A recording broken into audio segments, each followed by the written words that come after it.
बैठक जो है मुख्यमंत्री श्री सुखविंदर सिंह सुक्खू जी की अध्यक्षता में जो संपन्न हुई है और जिसमें लगभग कोई 58 के करीब जो एजेंडाज है उस पर विस्तृत रूप से चर्चा हुई है और फैसला जो है वो कैबिनेट ने अलग अलग चीज़ों में जो है वो लिया है।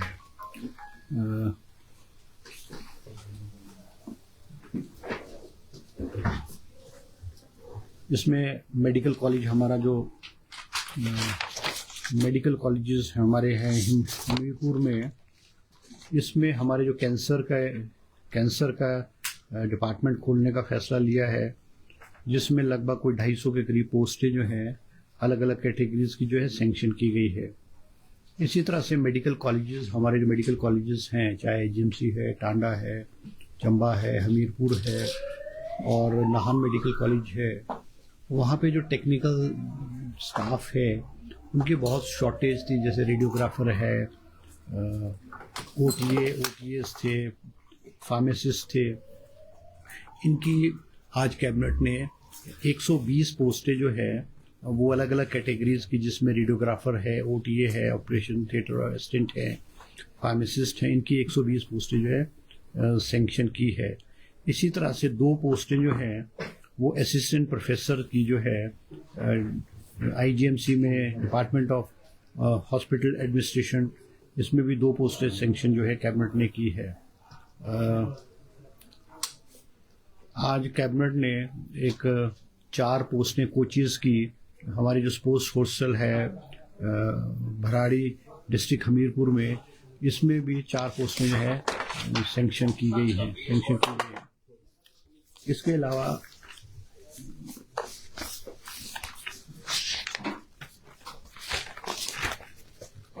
अलावा हमारे हमारी जो है सोशल सिक्योरिटी पेंशन है, उसमें भी अमेंडमेंट किए गए हैं। उसमें भी अमेंडमेंट करके जो है, जैसे ट्राइबल एरियाज़ में जो है एडवांस में जो है वो सोशल सिक्योरिटी पेंशन जो है 1 टाइम दे दी जाएगी और एरियाज़ में भी 3 महीने के अंदर जो है इनको दे दिया जाएगा। इसी तरह से हमारे जो सीनियर डॉक्टर हैं, सीनियर रेजिडेंट डॉक्टर्स हैं, इनकी पॉलिसी को अमेंड करके इसमें 66% का कोटा जो है, जो जीडीओज हैं, हमारे हिमाचल के जो डॉक्टर्स हैं, जीडीओज हैं, एमओज हैं, इनको डायरेक्ट रिक्रूटमेंट में भरने के लिए आज सरकार ने जो है फैसला लिया है। इसी तरह से 11 पोस्टें जो हैं वो एक्साइज एंड टैक्सेशन डिपार्टमेंट में assistant commissioner excise and taxation के लिए जो है आज कैबिनेट ने पब्लिक गवर्नेंस कमीशन से रेगुलर बेसिस पे भरने का फैसला किया है। कैबिनेट ने आज एक जिप नाडी में, जिप लाइन नाडी जो धर्मशाला में है और कांगड़ा में ज़िले में है, एक जिप लाइन प्रोजेक्ट जो है 7 करोड़ रुपए 7.14 करोड़ रुपीस की सैंक्शन किया है और ये इसकी लेंथ जो है 4.3 किलोमीटर होगी। इसको प्राइवेट सेक्टर में देने का जो है फैसला किया गया है। कैबिनेट ने आज जो 4 हाइडल प्रोजेक्ट्स हैं अप टू 25 मेगावाट्स, जैसे 6 मेगावाट खोली 2 है, 24 मेगावाट मलाना है 3 है एंड 20.9 मेगावाट मंसूला है और 18 मेगावाट धनचोला हाइड्रो पावर है। इनको जो बिडर्स, सक्सेसफुल बिडर्स को after completion of tender process, ये इसका फैसला जो लिया गया है।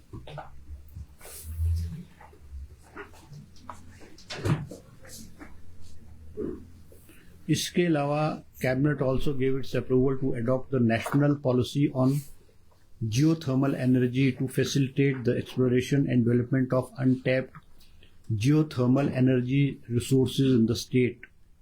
It approved the Directorate of Energy as a nodal agency for the implementation of this policy and sanctioned amendment to the Swaraj Janti Energy Policy 2021 to incorporate the guidelines related to geothermal energy. जैसे हमारे ये गर्म पानी के sources हैं, मणिकरण में है और तत्ता पानी में है, ये 4 जगह हमारे इस टाइप के सोर्सेज हैं। तो जो ये हमारी जियोथर्मल एनर्जी है, इसको किस तरह से जो है टैप किया जाए, उसके लिए जो है सरकार ने आज फैसला किया गया है। इसके अलावा कैबिनेट ने 11 पोस्टें जो है 11 पोस्टें जो है वो residential institute of mentally challenge children Hiranagar Shimla में सैंक्शन की है इस इंस्टीट्यूट के लिए। इसी के साथ जो है 11 पोस्टें जो है वो हमारे डिज़ास्टर मैनेजमेंट सेल जो रेवेन्यू डिपार्टमेंट में है वहाँ क्रिएट की गई हैं 11 पोस्टें अलग अलग कैटेगरीज की। और कैबिनेट ने आज रेवेन्यू डिपार्टमेंट में भी 6 पोस्टें जो है तहसीलदार की जो है वो सैंक्शन की है, जिसको कि direct recruitment through public service commission जो है किया जाएगा।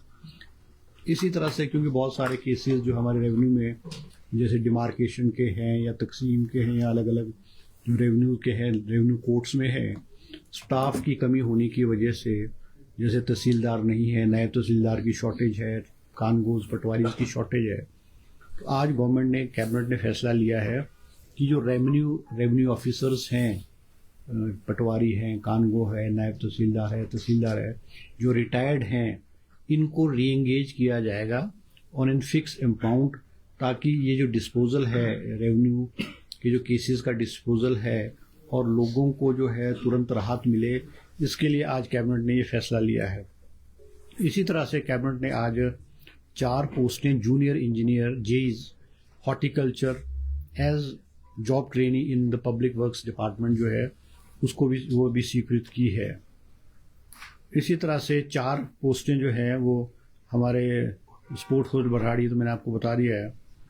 कैबिनेट ने एक और फैसला किया है क्योंकि हम हिमाचल प्रदेश में स्टाफ नर्स और असिस्टेंट स्टाफ नर्स है बहुत बड़े पैमाने में रिक्रूट की जा रही है, और रिप्रेजेंटेशन मुख्यमंत्री जी को आया कि जो नर्सिस में पहले था कि एज थी 18 ईयर्स, एज थी हमारी 21 ईयर्स टू 32 ईयर्स हुआ करती थी, और पिछले बहुत लंबे अरसे से नर्सिस की रिक्रूटमेंट नहीं हो पाई है, बहुत कम हुई है। रिप्रेजेंटेशन था कि इसकी एज लिमिट को बढ़ाया जाए, इसलिए आज कैबिनेट ने इस नर्सिस की जो रिक्रूटमेंट है उसमें एज लिमिट को 18 साल से बढ़ा करके 45 साल कर दिया गया है जनरल कैटेगरीज के लिए, और ST, SC, STs और OBCs को 5 साल का और इलेक्शन देने का फैसला किया गया है। इसी तरह से हमारी जो ये इंडस्ट्रियल पॉलिसी है, हिमाचल प्रदेश की इंडस्ट्रियल पॉलिसी है जो 2019 में लागू की थी, 5 साल के लिए थी, वो 31 दिसंबर 2025 को ख़त्म हो गई है। जब तक नई पॉलिसी नहीं बनती, आज कैबिनेट ने इसको 31 मार्च 2026 तक एक्सटेंड करने का फैसला लिया गया है। इसी तरह से हमारा जो इंस्टीट्यूट था स्पेशल एबिलिटीज़ इंस्टीट्यूट ढली में जो एक NGO के माध्यम से चलाया जा रहा था, उसको भी आज गवर्नमेंट ने उसको टेक ओवर करने का फैसला किया है, और अब गवर्नमेंट सेक्टर में इसको जो है गवर्नमेंट सेक्टर में इसको कल किया जाएगा। इसी तरह से सरकार ने आज स्टैंडर्ड ऑपरेशन जो है procedure cum guidelines for recruitment of creche workers and creche helpers in the state, इसमें भी अनुमति प्रदान की है, और राउंड अबाउट 152 क्रेंचेस जो हैं वो खोली जाएंगी, जिसमें एक क्रेंच वर्कर और एक क्रेंच हेल्पर जो है वो रिक्रूट की जाएगी, और क्रेंच वर्कर को कोई 5,000 के करीब सैलरी दी जाएगी, और क्रेंच हेल्पर को शायद 3-3.5 हज़ार के करीब जो है सैलरी दी जाएगी। इसी तरह से हमारे जो एयर कनेक्टिविटी है, जैसे आप जानते हैं एयर कनेक्टिविटी बहुत कम है, और शिमला वाला एयरपोर्ट पिछले कुछ समय से बंद पड़ा हुआ था। अलायंस एयरलाइंस के साथ हमारा जो करार था वो ख़त्म हो गया था, और हमारे सिविल एविएशन डिपार्टमेंट और टूरिज्म डिपार्टमेंट के ऑफिसर ने नेगोशिएट करके इसको दोबारा से चालू करने के लिए जो है नेगोशिएशन किया है। इसी आधार पे जो है शिमला दिल्ली और शिमला धर्मशाला की जो फ़्लाइट्स हैं इनको जो है दोबारा से शुरू किया जाएगा, और जो VGF जो है जो फंडिंग जो स्टेट गवर्नमेंट जो है रिलायंस को देगी, उस पर भी आज कैबिनेट ने जो है अपनी अनुमति प्रदान की है। इसी तरह से कैबिनेट ने आज फैसला लिया है construction of a new ice skating ring in Shimla, जो कि टूरिज्म डिपार्टमेंट के माध्यम से एक खूबसूरत हमारा आइस स्केटिंग रिंग जो इंटरनेशनल स्टैंडर्ड का होगा वो बनाया जाएगा। इसी तरह से रेगुलेट किया है कि जो हमारे रेवेन्यू ऑफिसर्स थे इनकी जो RNP रूल्स थे, इनके जो अपॉइंटमेंट है, ड्यूटीज है, एनरोलमेंट्स है and punishment to village officers, तो cabinet gave it approval to Himachal Pradesh land revenue rules 2025। इसके अलावा आज एक महत्वपूर्ण फैसला कैबिनेट ने जो लिया है वो हमारे फूड जो हमारे स्टेट फूड न्यूट्रिशन पॉलिसी जो है वो आज उसको अनुमति प्रदान की है, जिसमें क्योंकि हमारे यहाँ जो हमारे पास आटा है, चावल है, दाल है या मसाले हैं या जो भी हम चीज़ें लेते हैं और वो स्टेट से बाहर से आती थी, उनकी जो क्वालिटी चेक करने की क्या वो खाने लायक भी हैं या उसमें कितनी एडल्ट्रेशन है कि नहीं है या क्या क्या उसमें होना चाहिए, वो नहीं था। आज कैबिनेट ने एक फूड सेफ्टी लैब कंडाघाट में खोलने की स्वीकृति प्रदान की है और वो फूड सेफ्टी लैब जो कंडाघाट की होगी उसमें 26 पोस्ट जो है अलग अलग कैटेगरीज की जो है वो सैंक्शन की गई है, ताकि हिमाचल प्रदेश में जो भी बाहर से प्रोडक्ट आते हैं उनकी सैम्पलिंग हो, उनकी चेकिंग हो, उनमें किस तरह का प्रोडक्ट्स हैं, उसमें कितनी प्योरिटी है, ये सारी चीज़ें जो है चेक की जाए। तो ये कुछ डिसीजन जो है आज कैबिनेट ने जो है वो लिए हैं। इसके अलावा कोई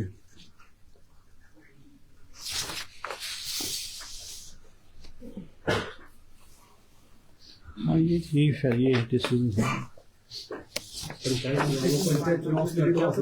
नहीं, पंचायत चुनाव के बारे में जो है कोई चर्चा नहीं हुई है, मगर ये बात है कि वे पंचायत के चुनाव जो डेट हाई कोर्ट ने फिक्स की है अप्रैल में, उससे पहले पहले होंगे और चर्चा नहीं हुई। अनऑफिशियली है कि भाई मुख्यमंत्री जी ने कहा है कि जो भी डेट है उसके मुताबिक जो है तैयारी जो है डिपार्टमेंट जो है करेगा।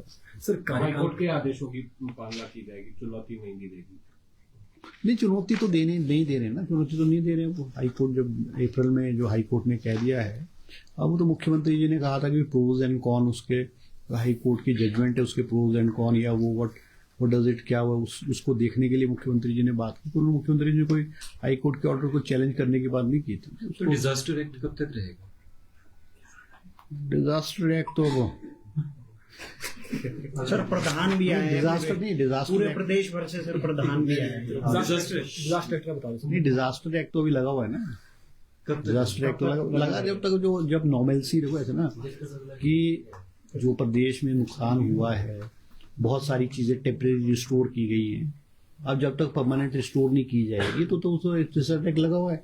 अब उसका मतलब ये नहीं कि डिजास्टर एक्ट लगा हुआ है तो पंचायत के चुनाव नहीं होंगे, आप इसको डिजास्टर एक्ट को पंचायत के चुनाव से जोड़ रहे हैं, ऐसा नहीं है। सर, सीएम साहब ने खुद स्टेटमेंट दी थी। देखो सीएम साहब ने क्या मायने ये कोर्ट से पूछा नहीं, चलो देखो वो अलग विषय है, मगर जो आज कैबिनेट में चर्चा हुई, अनऑफिशियल कोई एजेंडा नहीं था ये, it was unofficially discussed and chief minister has clearly said कि पंचायत चुनाव जो है अप्रैल की जो डेडलाइन है उससे पहले पंचायत के चुनाव हो जाएंगे। और मुख्यमंत्री जी ने जो आरडी मिनिस्टर है उनको भी कहा है कि जो भी औपचारिकताएं हैं या जो भी इन चुनाव को संबंधित है वो डिपार्टमेंट वो पूरी करे। तो चुनाव जो है पंचायत के चुनाव 30 अप्रैल से पहले हो जाएंगे as per the directions of the high court judgement. उसमें हो गया, उसको तो कोई बात ही नहीं। बजट सत्र को लेकर नहीं, बजट सत्र तो अभी तो होना ही नहीं ना, अभी तो जनवरी का महीना है ना सर। बजट सेशन तो जो है बजट सेशन तो मार्च में। जो प्रतिनिधि है उनका कार्यकाल खत्म हो रहा है, क्या इसमें इसको लेकर कोई चर्चा हुई है कि आगे किसको देना है? नहीं, देखो आज जो हमारे रूरल डेवलपमेंट मिनिस्टर हैं उनसे पंचायत के प्रतिनिधि मिले हैं और उन्होंने कैबिनेट में जो अनऑफिशियली डिस्कस किया है और मुख्यमंत्री जी ने कहा है कि इसमें जो है विचार करेंगे, देखा जाएगा कि what is the way out, इसमें वे आउट क्या निकाला जा सकता है। और बहुत सारी चीज़ें क्योंकि कॉन्स्टिट्यूशनली भी जो है, अगर मान लो पावर जो है जो इलेक्टेड रिप्रेजेंटेटिव है, अगर वो इलेक्टेड रिप्रेजेंटेटिव की पावर अगर 31 जनवरी 2026 को खत्म हो रही है तो इसका मतलब खत्म हो रही है। अब वो अध्ययन लीगली तो अध्ययन करना पड़ेगा ना, can this power be given to pradhan or not. अब बहुत सारे स्टेट्स ऐसे, हरियाणा में 2 साल चुनाव नहीं हुए, बहुत सारे स्टेटों में नगर कॉर्पोरेशन नगर निकाय के चुनाव नहीं हुए, पंचायतों के चुनाव नहीं। उन स्टेटों ने क्या पैमाना, उन्होंने किस तरह से इन पंचायत को रन किया है, ये भी तो देखने की बात है। अब वो इमीडिएटली इसमें तो फैसले नहीं लेने की नहीं है, मगर आरडी मिनिस्टर ने मुख्यमंत्री जी को ये सारी की सारी चीजों को बताया है।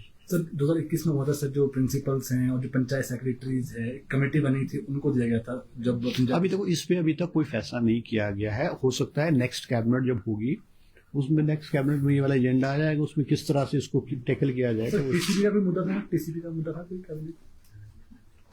टीसीपी का नहीं था, टीसीपी शायद एक कोई था, it was not that very important. Sir प्रधान कार्यकाल बढ़ाने की मांग कर रहे हैं कि जब तक चुनाव नहीं। अब ये मेरी जो थी ना कैबिनेट, ये जो है कैबिनेट की ब्रीफिंग थी, है ना, तो ये आप आरडी मिनिस्टर से बात एयर कनेक्टिविटी की बात हो रही है, कब से शुरू करेंगे? और नहीं, उन्होंने देखो जो दूसरा सर अमृतसर के लिए क्या सेवाएं शुरू करेंगे? नहीं देखो, जो हमारी सबसे इम्पोर्टेंट, क्योंकि हमारा शिमला हमारा स्टेट कैपिटल है, नेशनल कैपिटल से स्टेट कैपिटल को जुड़ना बहुत जरूरी है। क्योंकि हमारा जो ये जो है एयर है, एक तो एयरपोर्ट छोटा है, छोटा प्लेन उतरता है, और ये रूट वायबली इकोनॉमिकली वायबल नहीं है, इसलिए एयरलाइंस इन रूट्स पे फ्लाई करने को कतराती है। मगर आज कैबिनेट ने फैसला लिया है कि जो वायबिलिटी गैप है, वीजीएफ है, वो स्टेट गवर्नमेंट देगी, और राउंड अबाउट एग्जैक्टली पर 30-32 करोड़ रुपए के करीब का ये है।